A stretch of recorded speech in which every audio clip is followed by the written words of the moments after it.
آئی ہم پہ اور ہمیں اپنے ذکر کے لیے اپنے پیارے حبیب کے دوستوں، ساتھیوں، عشرہ مبشرہ اور آپ کے خاندان والوں کے لیے، کیونکہ جن چار ہستیوں کو ہم پڑھ رہے ہیں ان کا آپ کے خاندان کے ساتھ گہرا تعلق بھی ہے، کیونکہ حضرت ابوبکر صدیق آپ کے یار غار بھی ہیں اور آپ کے ساتھی اور دوست، اولین ایمان لانے والے، اور ساتھ ساتھ آپ کے سسر بھی ہیں۔ اسی طرح حضرت عمر فاروق آپ کے ساتھ، ان کا بہت بہادرانہ، شجاعانہ اور دلیرانہ ساتھ ہے، اور اس کے ساتھ ہی یہ بھی آپ کے سسر ہیں۔ حضرت عثمان غنی آپ کے 2 دفعہ کے داماد، ذوالنورین، 2 نوروں والے، 2 بیٹیاں، نبوت کی، خانہ نبوت کی 2 شہزادیاں ان کے نکاح میں تھیں، اور حضرت علی کرم اللہ وجہہ، حضرت بی بی فاطمہ تو زہرا خاتون جنت کے شوہر تاجدار ہیں۔ تو لہٰذا یہ جن ہستیوں کے بارے میں پڑھ رہے ہیں، ان ہستیوں کے بارے میں پڑھنا کسی عبادت سے کم نہیں ہے۔ اللہ کریم نے بڑی مہربانی اور بڑی شفقت کی، اللہ کریم اس عمل کو ہم سے انشاءاللہ قبول فرما لے۔ ہم حضرت عمر فاروق کا شاندار دور پڑھ رہے تھے اور ایمان کو تازہ کر رہے تھے۔ اس میں ایک واقعہ میں آپ کو ضرور سنانا چاہتی ہوں، اور وہ واقعہ یہ ہے کہ ہم نے پیچھے یعنی رستم کے بارے میں پڑھا، پھر اس کی موت کے بارے میں پڑھا کہ کس طرح سے اس کو موت ملی، لیکن آپ سوچتے ہوں گے کہ ہرمز کا کیا بنا؟ ٹھیک ہے نا، کیونکہ رستم تو اس کا سپہ سالار تھا، اصل اقتدار تو ہرمزان کے پاس تھا، تو وہ جو ہے اس کا کیا بنا؟ وہ بھاگا، لیکن حضرت ابو موسیٰ اشعری نے اس نے قلعے میں پناہ لی ہوئی تھی، اور مسلمانوں کا قبضہ تو اس پہ ہونا ہی تھا، تو لہٰذا اس نے حضرت ابو موسیٰ اشعری جو سپہ سالار تھے اس وقت، اس قلعے پہ قابض ہونے کے لیے، یہ جگہ کون سی ہے، یہ زیادہ کوئی مشہور قلعہ نہیں ہے، اس کو تشتر اس جگہ کا نام ہے، وہاں پہ رمضان جا کے چھپ گیا تھا، ایرانیوں کا جو سب بادشاہ ہے نا، وہ وہاں جا کے چھپ گیا تھا۔ تو لہٰذا اب یہ ہے کہ اس نے حضرت موسیٰ اشعری کی خدمت میں درخواست بھیجی رمضان نے کہ میں اپنے آپ کو اس شرط میں سرنڈر کروں گا، آپ کے سامنے سپرد کروں گا آپ کے، کہ مجھے آپ فاروق اعظم رضی اللہ تعالیٰ عنہ کے پاس مدینہ بھیج دیں اور میرا معاملہ ان کے پاس چھوڑ دیں، وہ میرے بارے میں جو بھی فیصلہ کریں۔ حضرت ابو موسیٰ اشعری نے اس کی شرط منظور کر لی، ظاہر آپ سپہ سالار تھے، ہرمزان کو گرفتار کیا، یعنی ان کے حوالے اس نے خود کو کیا، انعامڈ ہوا، اور حضرت انس بن مالک رضی اللہ تعالیٰ عنہ اور حضرت احنف بن قیس، ایک گروپ صحابہ کا، ان کے ساتھ ہرمزان کو مدینہ حضرت عمر فاروق کے پاس بھیجا۔ مدینہ کے قریب جب پہنچے تو رمضان نے کہا کہ مجھے تیار ہونے دو نا، لہٰذا اس نے اپنے جو اس کا سامان تھا اس میں سے اس نے بڑا ہی قیمتی تاج نکالا، وہ پہنا، خوب زرق برق لباس پوشاک، جیسے یعنی شہنشاہوں کا، ایرانی شہنشاہوں کا، بادشاہوں کا جو سٹائل ہے، وہ تیار ہوا کہ میں اب خلیفہ کے پاس جا رہا ہوں تو ذرا ٹور سے جاؤں۔ تو فاروق اعظم رضی اللہ تعالیٰ عنہ نے جب ایسے بڑے سردار کو سجے سجائے کو اس طرح گرفتار دیکھا تو اللہ کا شکر ادا کیا کہ اللہ پاک نے ہمیں اتنی قوت دی کہ ہم نے اس کو گرفتار، اس پہ یہ نہیں ہے کہ کوئی تکبر ذہن میں خدا نخواستہ نعوذ باللہ آیا کہ ہم کوئی چیز ہیں کہ ہم ہوتے تو ہم کہتے کہ واہ ہم نے کس بندے کو زیر کر لیا، لیکن کیا یہاں پہ سبق ہے؟ آپ نے سجدہ شکر ادا کیا کہ الحمدللہ رب العالمین، تو نے ہمیں طاقت دی، تو نے ہمیں قوت دی کہ ہم نے اتنے بڑے سردار کو کہ جس کے تاج میں ہیرے جواہرات اور لباس کیسا مرصع سر تا پا سجا ہوا ہے، تو نے اسے زیر کر دیا ہمارے۔ یہ شکرانہ اس لیول کا چاہیے۔ تو ہرمز سے پوچھا کہ تم نے کئی دفعہ ہم سے عہد کیے توڑے، تو اب تم بتاؤ کہ تمہارے ساتھ ہم کیا سلوک کریں، کیا تم معافی مانگنا چاہتے ہو؟ ہرمز نے کہا کہ مجھے خوف ہے کہ کہیں تم میری طرف سے معذرت سنے بغیر ہی مجھے قتل نہ کر دو۔ حضرت فاروق اعظم رضی اللہ تعالیٰ عنہ نے فرمایا نہیں، تم خوف نہیں کرو، تمہاری معذرت ضرور سنی جائے گی۔ پھر رمضان نے کہا مجھے پانی پلا دیں۔ جب پانی لایا گیا تو رمضان پیالہ ہاتھ میں لے کر کہا مجھے ڈر ہے کہ کہیں تم مجھے پانی پینے کی حالت میں قتل نہ کر دو۔ حضرت فاروق اعظم رضی اللہ تعالیٰ عنہ نے فرمایا تم مطلق خوف نہ کرو، جب تک پانی نہ پی لو گے اس وقت تک تمہیں کوئی نقصان نہیں پہنچایا جائے گا۔ رمضان نے یہ سنتے ہی پیالہ ہاتھ سے نیچے رکھ دیا اور کہا میں نے پانی نہیں پینا۔ آپ نے خود ہی تو مجھے کہا ہے کہ جب تک میں پانی نہیں پیوں گا آپ مجھے قتل نہیں کرو گے، لہٰذا آپ مجھے ایمان دے چکے ہیں کیونکہ میں تو پانی نہیں پی رہا تو آپ مجھے قتل نہیں کر سکتے۔ یہ سن کر حضرت فاروق اعظم نے فرمایا کہ تو جھوٹ بولتا ہے، ہم نے تجھے امان نہیں دی۔ حضرت انس بن مالک رضی اللہ تعالیٰ عنہ پاس تھے، وہ فوراً بول اٹھے کہ امیر المومنین ہرمزان سچ کہتا ہے، آپ نے ابھی فرمایا ہے کہ جب تک پورا حال نہیں کہہ لو گے اور جب تک پورا پانی نہیں پی لو گے تمہاری جان کو ہم خطرے میں نہیں ڈالیں گے، تو بے فکر ہو جاؤ۔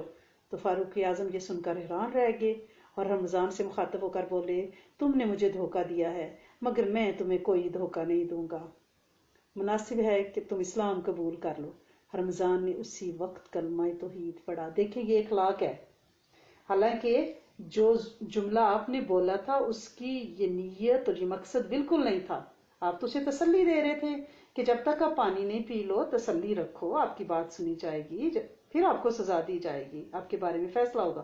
اس نے فراڈ سے کہا کہ اس جملے میں امان پنہا ہے، کیونکہ آپ نے کہا ہے جب تک پانی نہیں پیو گے کچھ نہیں کہوں گا تو میں پانی ہی نہیں پیتا، کیونکہ یہ پانی تو میں نہیں پیوں گا، تو لہٰذا مجھے امان دے چکے ہیں۔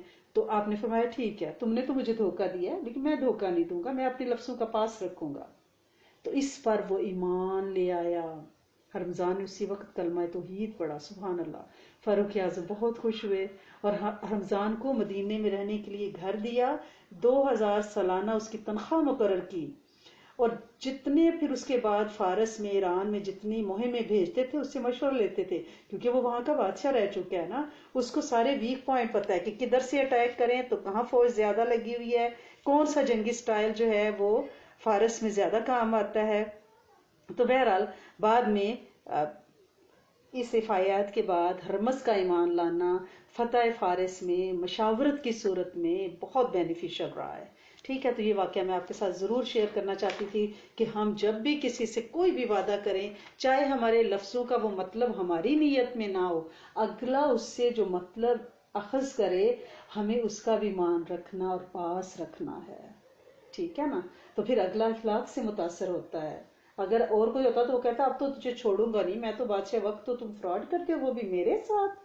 ہمیں یہ ہوتا ہے کہ مجھے دھوکہ دیا، ہماری ایگو درمیان میں آ جاتی ہے، ہماری انا ہمیں مروا دیتی ہے۔ تو آپ نے کچھ نہیں فرمایا، آپ نے کہا ٹھیک ہے تم نے دھوکہ دیا میں تو نہیں دوں گا، میں مسلمان ہوں، اسلام پیش کیا اور اس نے اسلام قبول کیا، الحمدللہ رب العالمین۔ تو بہرحال آہستہ آہستہ سارے علاقے ترکمانستان عجم سارا تسخیر ہو گیا، اس ڈیٹیل میں ہم زیادہ نہیں جائیں گے۔ تو بہرحال جب مسجد نبوی میں یہ اطلاع پہنچی، یعنی منادی کرا دی گئی کہ سارا جو ایران ترکمستان یہ ساری جو پٹی ہے فارس کی یہ فتح ہو گئی ہے، تو اس وقت حضرت عمر فاروق نے مسجد نبوی میں مجمع عام کو بلایا اور تقریر کی۔ تقریر یہ نہیں کی کہ وی nailed it we did it, نہ، اس میں بھی عاجزی ہے۔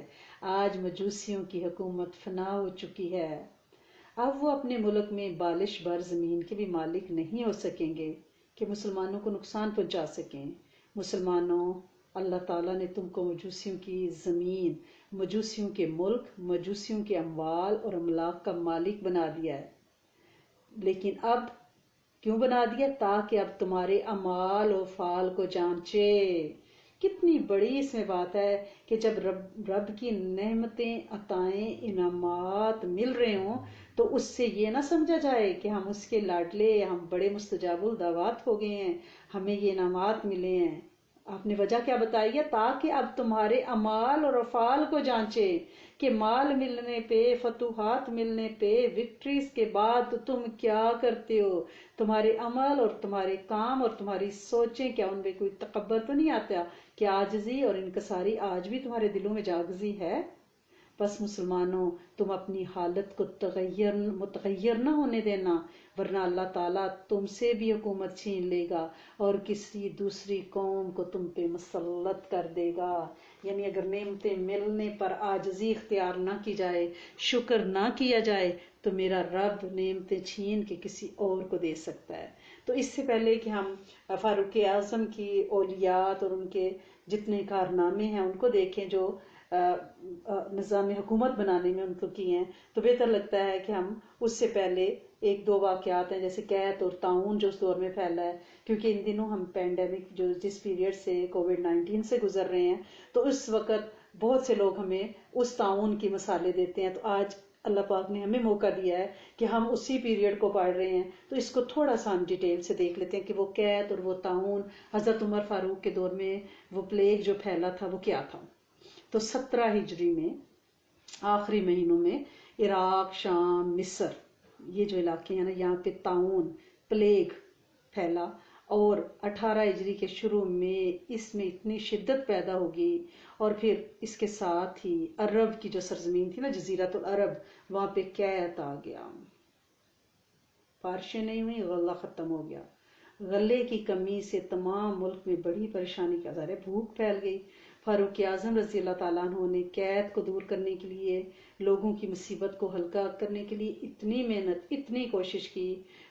سارے صوبے جتنے بھی فتح ہوئے تھے نا دوسرے ملکوں میں، وہاں کے عاملوں کے پاس خط لکھے کہ اہل مدینہ کے لیے غلہ جہاں تک ممکن ہو اناج روانہ کرو، گرینز۔ اس حکم کی تعمیل میں حضرت عمر بن عاص، یہ مصر کے حاکم تھے، عامل تھے، انہوں نے 20 بحری جہاز اناج کے بھر کر بھیجے۔ ان جہازوں کے آنے کی جب خبر مدینہ پہنچی نا، تو حضرت فاروق اعظم خود بندرگاہ جو کہ 3 منزل کے فاصلے پہ تھی، آپ وہاں تشریف لے گئے، غلے کو خود جہازوں سے اتروایا، پھر ایک مکان میں محفوظ اس کو پریزرو کیا، ضرورت مندوں کی لسٹیں بنائیں، کون کون نیڈی ہے، کس گھر کے کتنے افراد ہیں۔ یہ جو آج ہمیں راشن سسٹم نظر آتا ہے، یہ آج سے دیکھیں 15 صدیاں پہلے، 14 صدیاں پہلے حضرت فاروق اعظم کا شروع کردہ ہے، کہ پوری ہر گھر کی، آج ہم کہتے ہیں یہاں کا ہیلتھ سسٹم اور یہاں کا سارا ریونیو کا نظام، وہاں دیکھیں کوئی کمپیوٹر نہیں، کوئی سیٹ اپ نہیں، کوئی یعنی ان کے پاس ایسی فیسلٹی نہیں ہے۔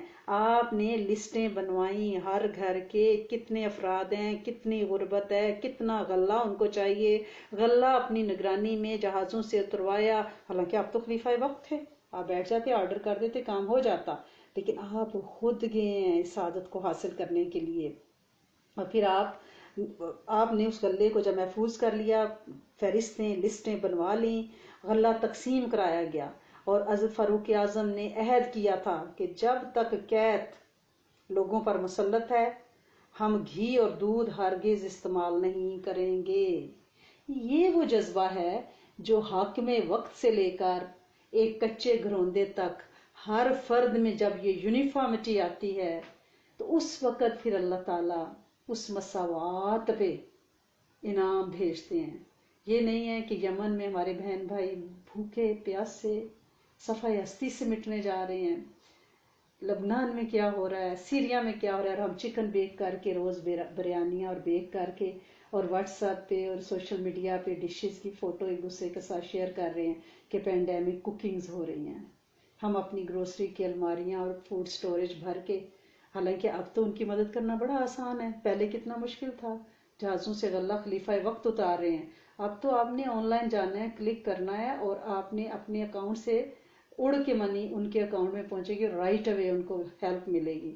لیکن ہم وہ نہیں کرتے، ہمیں اپنے سکھ پڑے ہوئے ہیں۔ یہاں خلیفہ وقت نے کیا وعدہ لیا تھا کہ وہ خود بھی کیا کریں گے، کہ جب تک یہ قحط مسلط رہے گا، یہ بلا مسلط رہے گی، ہم گھی اور دودھ ہرگز استعمال نہیں کریں گے۔ اس خشک سالی کے قحط کے دور میں فاروق اعظم رضی اللہ تعالیٰ عنہ نے اہل مدینہ کو لے کر میدان کھلے میں نکلے، نماز استسقا ادا کی، اور پھر دعا کے لیے ہاتھ اٹھائے۔ دعا بھی ختم نہیں ہوئی تھی، دعا ہو رہی تھی کہ بارش شروع ہو گئی۔ یہ جذبہ ہے۔ اور ملک شام میں طاعون پھوٹ پڑا، پلیگ، یہاں تو قحط آیا نا مدینہ میں، مکہ میں، جزیرت العرب میں، تو سیریا میں کیا ہوا، طاعون۔ یہ حال سن کر حضرت فاروق اعظم مدینہ سے خود شام جہاں اسلامی فوجیں جمع تھی وہاں روانہ ہوئے۔ جب اب سرخ کے مقام پر پہنچے ہیں تو حضرت ابو عبیدہ بن جراح، وہ کون تھے، سپہ سالار تھے اس وقت فوج کے، وہ استقبال کے لیے آئے، ملاقات کی، اور بعض صحابہ نے آپ سے عرض کیا کہ آگے علاقوں میں بہت طاعون پھیلا ہوا ہے، آپ آگے نہ جائیں۔ حضرت عبد الرحمن بن عوف نے کہا، میں نے خود نبی کریم صلی اللہ علیہ وسلم سے سنا ہے کہ آپ صلی اللہ علیہ وسلم نے فرمایا ہے جب بھی آپ نام سنیں تو ضرور درود شریف پڑھیں، بلکہ 3 بار پڑھیں۔ تو آپ صلی اللہ علیہ وسلم نے فرمایا ہے کہ جس جگہ وبا پھیلی ہو، ٹھیک ہے نا، کسی بھی قسم کا کوئی وائرس پھیلا ہو، وہاں نہ جاؤ. اور اگر آپ وہاں پہ ہو اور وہاں وبا پھیل گئی ہے، وائرس پھیل گیا ہے جہاں پہ تم ہو، تو وہاں سے نکل کے بھاگو نہیں. اس حدیث کو سن کر حضرت فاروق اعظم مدینہ کی طرف واپس آئے اور سرداران لشکر کو تاکید کی، ہدایت دی کہ جہاں تک ممکن ہو اس مرض سے بچنے کے لیے جتنی بھی یعنی تدابیر کی جا سکتی ہیں وہ کریں. حضرت ابو عبیدہ رضی اللہ تعالیٰ عنہ جو ہیں وہ لشکر اسلامی کو لے کر ایک گہرے علاقے میں رہ رہے تھے، نشیبی علاقے میں، اور حضرت فاروق اعظم نے کہا کہ آپ یہاں سے کوچ کریں، ایسے علاقے میں موو کریں جو قریب ہی، جس کی آب و ہوا تھوڑی اچھی ہے. تو وہ جابیہ ایک جگہ ہے، بستی ہے، وہاں کی آب و ہوا اچھی ہے. لشکر کو وہاں لے گئے. یہاں آ کر حضرت ابو عبیدہ بن جراح کو بھی پلیگ ہو گیا، یعنی طاعون ان کو لگ گیا. جب مرض کی شدت ہو گئی اور انہیں پتہ چل گیا کہ میں اب نہیں بچوں گا، تو انہوں نے اپنی جگہ حضرت معاذ بن جبل کو لشکر کا سپہ سالار بنایا. تھوڑی دیر میں، کیونکہ یہ پلیگ تو ایسا نا، یہ جو ہمارا پینڈیمک اس وقت پھیلا ہوا ہے اس میں تو ٹائم لگتا ہے نا کہ آپ وائرس جو ہے خدا نخواستہ گلے میں اٹیک کرتا ہے، کچھ دن یہاں سٹے کرتا ہے، پھر لنگس میں جاتا ہے، پھر سفوکیشن ہوتی ہے، اسی دوران ٹریٹمنٹ ملتا ہے، لنگس کی نالیاں کھولی جاتی ہیں، اس کو ایکسپینڈ کیا جاتا ہے.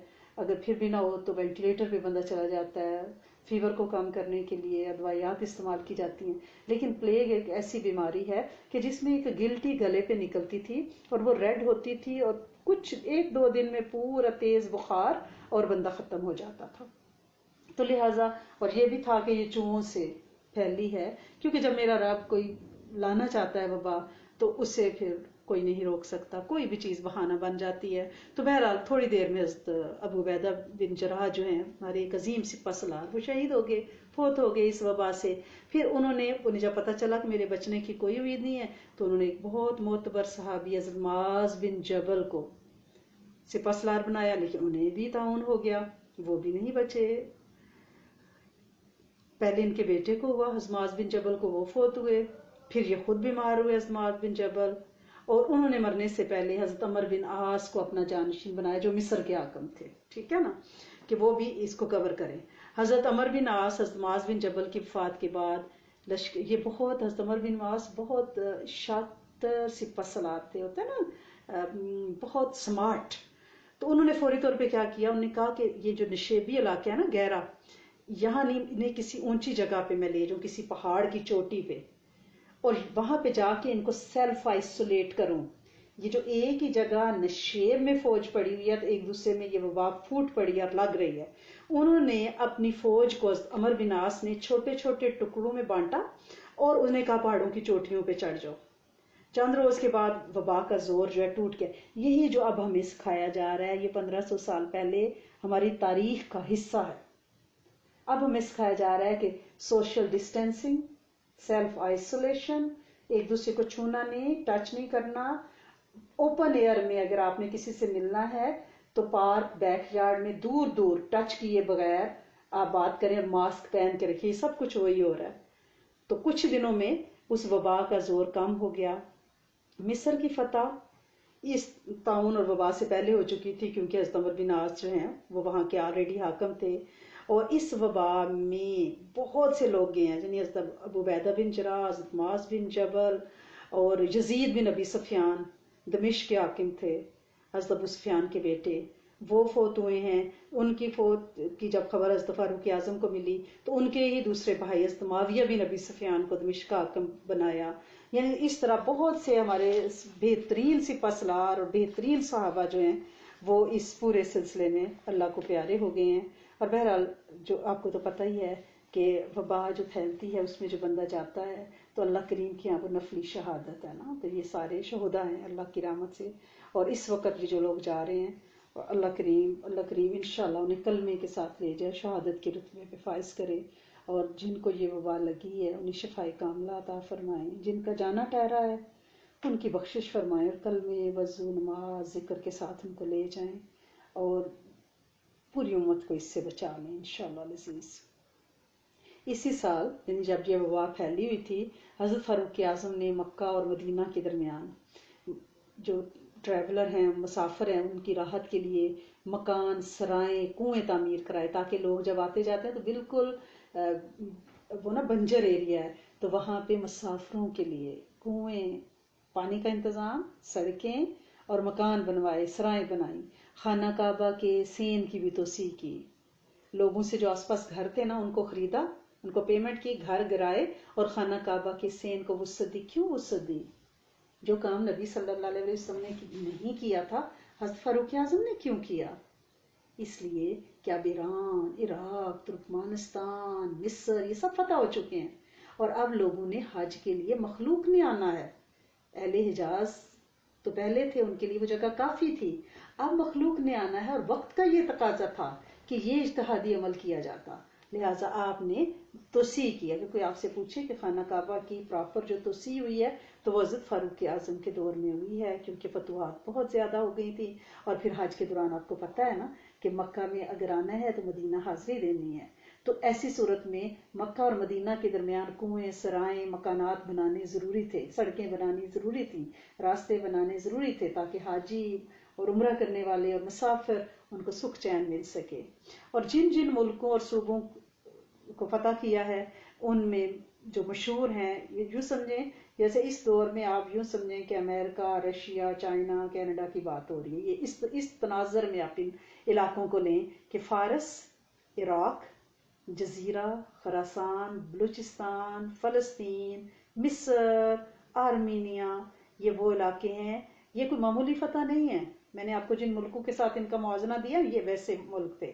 فاروق اعظم نے 22 ہجری میں اسلامی سلطنت کے جو صوبے بنائے ہیں نا وہ اتنے زیادہ تھے، ان میں سے کچھ کون سے یہ صوبے ہیں: مکہ، مدینہ، شام، جزیرہ، بصرہ، کوفہ، مصر، فلسطین، خراساں، آذربائیجان، فارس، صوبے ہیں۔ اور یہ نہیں کہ ایک صوبہ مینس کے چھوٹا کوئی پروونس ہوگا، نہیں نہیں نہیں نہیں، وہ اتنا ہے جیسے اب کے 2 صوبے ہوں، اتنے بڑے بڑے صوبے تھے، اور ایک صوبے میں بعض کا 2 اس کے کیپٹل ہوتے تھے، وہ اتنا بڑا ہوتا تھا کہ ایک دارالحکومت سے وہ صوبہ نہیں چلتا تھا، وہاں پہ 2 کیپٹل بنائے جاتے تھے، 2 صوبے دار لگائے جاتے تھے، پھر ان کے ساتھ ان کا عملہ تھا، ان کے عامل تھے، والی تھے، کاتب، مشیر، بخشی، صاحب الخراج، کلکٹر، پولیس، خزانہ، قاضی، یعنی یہ سارے صوبوں کا ایک پراپر سیٹ اپ، جو اس وقت آپ کو ہائی کورٹ، پولیس وہ سارا نظر آتا ہے نا، کمشنر، ڈپٹی کمشنر، وہ سارا اس وقت سے لیا گیا ہے۔ حضرت فاروق اعظم نے ایسا سیٹ اپ صوبوں میں بنایا تھا۔ تو اس سے پہلے کہ میں چاہ رہی تھی کہ ہم اگلی جو ایپیسوڈ ہے نا اس میں ہم انشاءاللہ ہم دیکھیں گے کہ آپ نے کیا کیا، یعنی وہ عام تبصرات کے خلافت فاروقی کا سارا، لیکن اس سے پہلے آج میں چاہ رہی ہوں کہ ہم آپ کی شہادت کو ضرور ڈسکس کریں اور آپ کی آل اولاد کو، پھر ہم ان کا انتظامی سلطنت لاسٹ ایپیسوڈ جو ہماری 5ویں ہوگی اگلے ٹیوزڈے کو بشرط زندگی، تو اس میں ہم انشاءاللہ اس کو کریں گے۔ تو مدینہ منورہ میں مغیرہ بن شعبہ کا ایک غلام تھا، ایک صحابی ہے نا مغیرہ بن شعبہ، آپ نے ان کا نام سنا ہوا ہے، ان کا ایک نصرانی عیسائی ایک غلام تھا جس کا نام تھا فیروز، اور اس کی کنیت کیا تھی؟ ابو لولو، لولو اس کے بیٹے کا نام تھا تو ابو لولو اس کو کہتے تھے، تو ابو لولو فیروز، فیروز اس کا اپنا نام تھا۔ یہ کون تھا؟ مغیرہ بن شعبہ کا غلام تھا۔ ایک روز حضرت فاروق اعظم بازار میں تھے تو اس نے شکایت کی، ایسا نہیں تھا کہ جیسے ہمارے بادشاہ وقت کو ملنے کے لیے ٹائم لینا پڑے اور کتنی، نہیں، آپ عام بازار میں پھر رہے ہیں، کوئی غلام بھی آ کے آپ سے شکایت کر سکتا ہے۔ اس نے شکایت کی کہ میرا آقا مغیرہ بن شعبہ مجھ سے ٹیکس زیادہ لیتا ہے۔ رول کیا تھا کہ جس کا جو غلام ہوتا تھا، ایک بندے کے کئی غلام ہوتے تھے، اور وہ صبح اپنے اپنے کاموں پہ نکل جاتے تھے، ان کے مختلف یعنی پروفیشن تھے، ٹھیک ہے، غلاموں کے بھی، کوئی جو ہے کارونگ کرتا ہے، کوئی کنسٹرکشن کرتا ہے، یعنی مختلف کام ہے، کوئی کھجوریں بیچتا ہے، کوئی تاجر ہے، کوئی کپڑا بیچتا ہے۔ تو شام میں وہ جتنا بھی پروفٹ کماتے تھے ان میں فکس کیا ہوتا تھا اپنے مالک کے لیے کہ تم نے مجھے 1 درہم دینا ہے روز کا، 2 درہم دینا ہے، کیونکہ وہ ٹائم تو مالک کا ہے نا، پورا دن وہ مالک کی خدمت کے لیے، لیکن وہ اپنے پروفیشن کی اجازت لیتے ہیں کہ ہم اپنا کام کریں گے، وی ول پے یو پرسنٹیج۔ تو ابو لولو نے کہا کہ میرا جو مالک ہے مغیرہ بن شعبہ، وہ مجھ سے محصول جو ٹیکس ہے روز کا وہ زیادہ لیتا ہے، آپ اسے کم کرا دیں، یعنی خلیفہ وقت سے شکایت کر رہا ہے غلام۔ حضرت فاروق اعظم نے اس سے پوچھا کہ کتنا محصول